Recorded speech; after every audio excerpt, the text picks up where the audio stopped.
तो हेलो दोस्तों, नमस्कार। स्वागत है हमारे YouTube चैनल आध्यात्मिक सूचना के अंदर। तो दोस्तों, आज हम आपके लिए एक वीडियो लेकर आए हैं जिसके अंदर अनिरुद्ध आचार्य जी अपने श्रद्धालुओं के शंका का समाधान करते हैं। इस वीडियो के अंदर अनिरुद्ध आचार्य जी अपने एक श्रद्धालु का शंका का समाधान करते हैं, जिसके अंदर श्रद्धालु सवाल करता है कि मूर्ति पूजा को लेकर।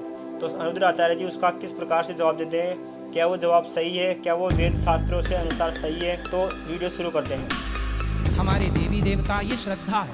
आपकी श्रद्धा प्रकृति पर है तो इनकी श्रद्धा बिहारी जी पर है। आज इतने लोग बिहारी जी के चरणों का दर्शन करने आए हैं, ठीक है। तो ये जो प्रतिमाएं हैं, मूर्तियां हैं, ये सिर्फ पत्थर नहीं है, ये श्रद्धा है, ये एक आस्था है। हम माँ की भी सेवा करें और मंदिरों में भी प्रणाम करें, इसमें कोई बुराई नहीं है। सर, एक सवाल लास्ट पूछ लो। आप 10 पूछिए, 10 पूछिए। जैसे आपने कहा कि हम पत्थरों की पूजा करते हैं। जैसे कोई चीज बनाई, मैंने अपने हाथों से हथौड़े से बना करके उसको मूर्त बना के, जैसे कि गणेश जी की मूर्ति विसर्जन करते हैं, ठीक है। वो एक माँ ने भी बनाता है उस मूर्त उस मूर्त को बना करके जिसने बनाया तो वो उसका पिता हो गया, ठीक है। और उसी के सामने जैसे मेरा बच्चा है, हमने उसको जन्म दिया, मेरे सामने होगा, अब वो बड़ा होकर हम उसके पैर छूंगे क्या? जिसको बनाया उसी के पैर, मैंने जिसको जन्म दिया उसी के पैर छूना तो बेकार है ना। देखो, तर्क जो है ना, तर्कों की भी एक मर्यादा होती है कि कौन सा तर्क करने योग्य है, कौन सा तर्क करने योग्य नहीं है। अब आपने कहा जो मूर्तिकार होता है ना बेटा, वो सिर्फ मूर्ति बनाता है, उसने उसको मतलब रूप दिया। ये हाँ, रूप दिया। अच्छा, ये बताओ कि मूर्तिकार ने जो रूप दिया, वो रूप लाया कहाँ से? वो अपने मेहनत करके, माइंड से ना बेटा, आप ठीक कह रहे हैं। हर पत्थर में एक मूर्ति छिपी हुई है। मूर्तिकार ने पत्थर का केवल बाहरी आवरण हटाया, मूर्ति बाहर से लाके पत्थर में डाला नहीं। मूर्ति तो ऑलरेडी पत्थर में थी, बाहरी आवरण हटा दिया तो मूर्ति प्रकट हो गई। और पत्थर की मूर्ति मूर्तिकार तो बनाता है, पर तब तक वो भगवान नहीं होती। जब मूर्ति को ला करके वेद मंत्रों के द्वारा उसकी प्राण प्रतिष्ठा कराई जाती है, तब वो भगवान होते हैं ना बेटा। अच्छा, हमको सिखा रिया है। तो दोस्तों, आप देख सकते हैं कि इस व्यक्ति के चेहरे पर साफ साफ दिख रहा है कि इस व्यक्ति को इसके सवालों का जवाब नहीं मिला है। अनिरुद्ध आचार्य जी ने सवालों को घुमाकर गलत तर्क पेश करके इस श्रद्धालु को भ्रमित कर रहे हैं और सवाल का जवाब न देकर अलग बात बना रहे हैं। है वो सिर्फ मूर्ति है, अभी वो भगवान नहीं है। अभी वहां पे कोई माथा नहीं झुकाएगा, अभी वहां पे कोई जल नहीं चढ़ाएगा जब तक उसकी प्राण प्रतिष्ठा, मतलब ये होता है प्राण डालना, ये मंत्रों के द्वारा है। मरे हुए आदमी को आप कहते हैं ये मर गया।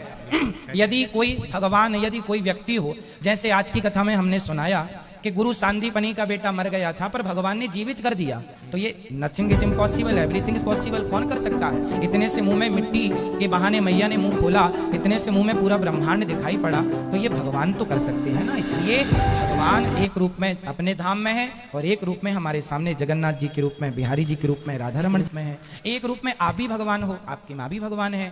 तो दोस्तों, इस वीडियो को देखने के बाद तो मुझे संत रामपाल जी महाराज का वो भी वीडियो याद आता है जिसके अंदर एक बुढ़िया अपने बच्चे को कहानी सुनाती है। देख, सिर पैर नींद के ज्ञान का, ये तो ऐसी कथा है इनकी जैसे एक दादी माँ अपने पोत्र पोत्रियों को शाम के समय सुलाते समय कथा सुनाया करती।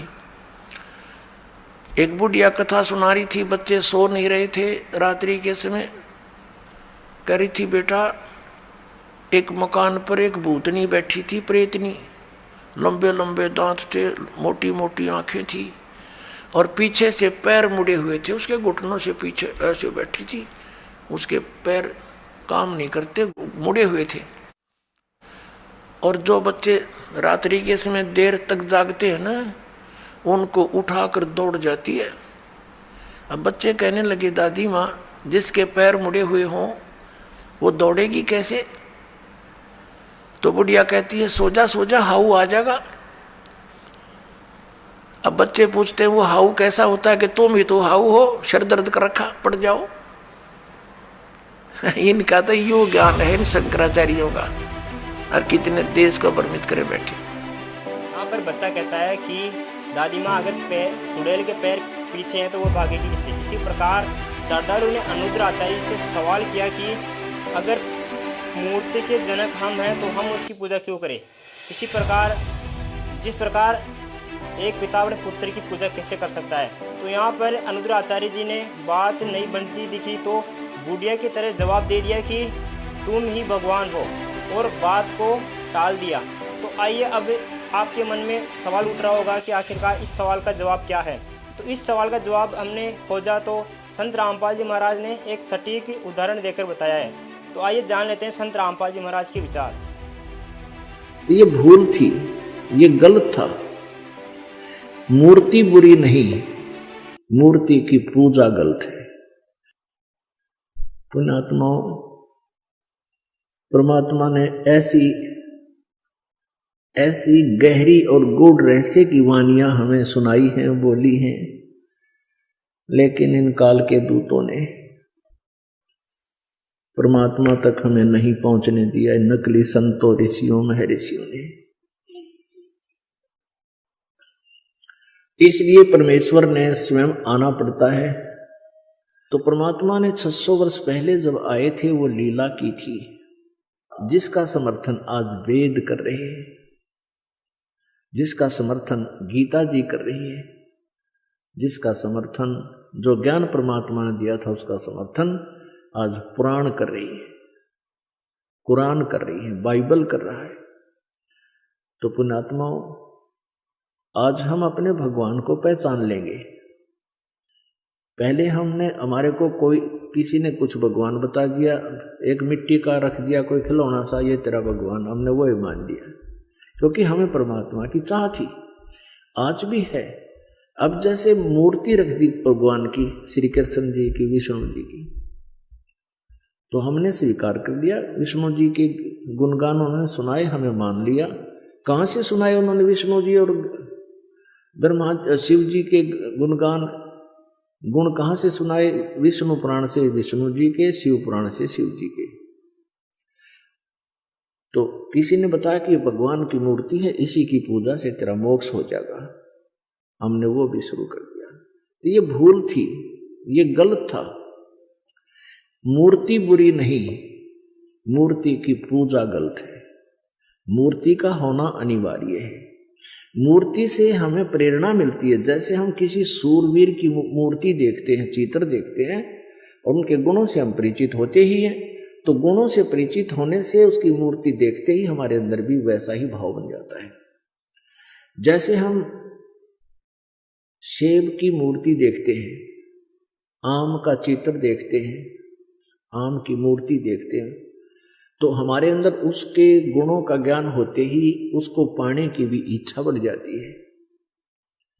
तो ऐसे ही जो मूर्ति भगवान की, विष्णु जी की, शिव जी की, कृष्ण जी की, राम जी की, हमारे को हम जिसकी पूजा करते थे वो पूजा नहीं करनी थी। उसकी पूजा से हमें कोई लाभ नहीं होना था मूर्ति की। हमने उस मूर्ति वाले भगवान को पाना है।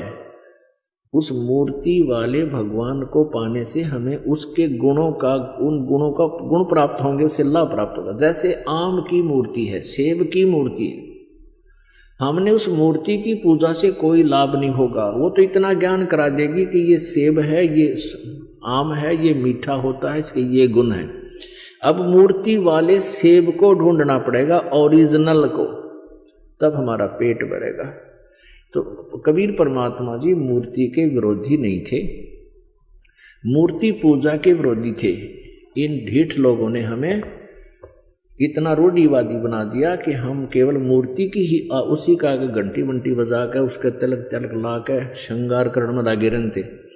इतना उसके श्रृंगार में लग गए, इतना ठीक है, खराब हो रही हो तो पोछा मार दे, कपड़ा साफ करके प्रणाम करो मूर्ति को, क्योंकि भगवान को उस मूर्ति को प्रणाम कर, परमात्मा को प्रणाम होता है। ये श्रद्धा हमारी बनती है, भाव बनता है।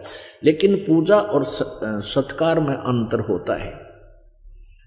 पूजा और सत्कार में बहुत अंतर होता है। तो ऐसे हमने पूजा नहीं करनी, सत्कार करने से हमारे अंदर विनम्रता बनी रहेगी।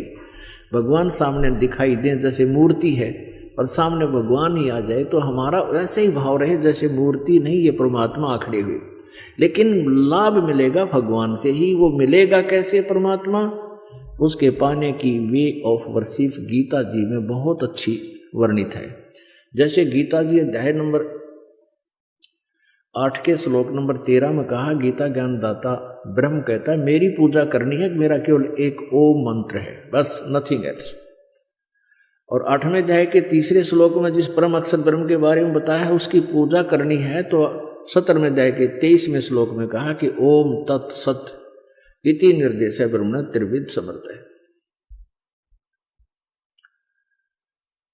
उस परमात्मा के यानी परम अक्षर ब्रह्म के पाने का ओम तो सीधा ही क्लियर है, स्पष्ट है, और तत् और सत ये दोनों सांकेतिक गुप्त हैं, ये दास बताएगा, वास्तविक ये कोड वर्ड है। तो ओम और तत् ये 2 अक्षर मिलकर के सतनाम बन जाता है। ये सतनाम कोई जाप करने का नहीं है। और ये ओम ब्रह्म का जाप है, ये तत् सांकेतिक जो दास बताता है, जिसको सतनाम प्राप्त है उनको पता है, ये परब्रह्म का जाप है, यानी अक्षर पुरुष का जाप है। और सत्य ये परम अक्षर ब्रह्म का जाप है, यानी ये गुप्त है, ये कोडल वर्ड है, ये दास बताएगा। हमने उस परमात्मा को पाना है, मूर्ति से कोई लाभ नहीं होगा, हमने उस परमात्मा को पाना है जिसकी हम खोज कर रहे हैं, जिससे हमें पूर्ण लाभ होगा। अब गीता ज्ञान दाता कहता है कि तू सर्वभाव से उस परमेश्वर की शरण में जा जिसकी कृपा से तू परम शांति और शाश्वत स्थान यानी सतलोक को प्राप्त होगा।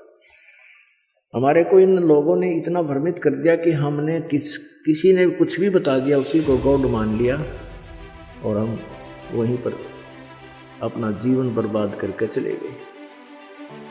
तो दोस्तों, अगर आपको ये वीडियो काफ़ी यूज़फुल लगा तो वीडियो को लाइक कीजिए, कमेंट कीजिए, और अगर आप ऐसी सूचना देखना चाहते हैं तो हमारे चैनल को सब्सक्राइब कीजिए। और अगर आपको कोई कन्फ्यूज़न है तो हमें कमेंट करके बताएं।